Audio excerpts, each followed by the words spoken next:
तो कल भारत का बजट आया और उसमें एक बहुत ही इंटरेस्टिंग चीज हुई। उसमें पहली चीज ये हुई कि गोल्ड के ऊपर इम्पोर्ट ड्यूटी कम हो गई। यानी गोल्ड अगर आप विदेशों से खरीद रहे हैं तो उस पर जो इम्पोर्ट ड्यूटी, जो कस्टम्स लगता था, वो ज्यादा लगता था 10%, उसको कम करके 6% कर दिया।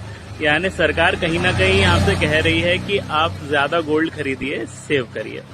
अब विदेशों से जब आप सामान खरीदते हैं तो रुपये में नहीं जाता ना, वो जाता है विदेशी करेंसी में। तो इससे कहीं ना कहीं विदेशी करेंसी भी भारत से बाहर जाएगी। और जब विदेशी करेंसी जब विदेशों में जाती है, वापस डॉलर वापस जाता है, तो रुपया वीक होता है। ये इकोनॉमी का कंसेप्ट है, ठीक है। इसके सामने जो शॉर्ट टर्म कैपिटल गेन है, यानी कि जो शेयर बाजार है, शेयर बाजार में होने वाले मुनाफे पे अभी शॉर्ट टर्म में 15% का टैक्स लगता था, उसको 20% कर दिया। कहने का अर्थ ये है कि सरकार ये चाह रही है कि आप शेयर बाजार में कम इन्वेस्ट करें और गोल्ड में ज्यादा इन्वेस्ट करें।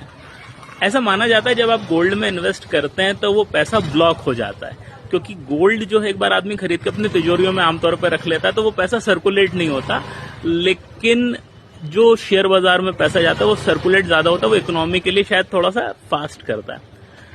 ये ट्रेंड दिखा रहा है कहीं ना कहीं इस देश का कि सरकार शायद चाह रही है आपसे कि आप थोड़े से स्पेकुलेशन से ज्यादा सेफ्टी पे ध्यान दें। वैसे तो इकोनॉमी का वीडियो है, लेकिन मुझे लगा पता नहीं सबको पता होना चाहिए तो वीडियो बना दिया उस पर मैंने।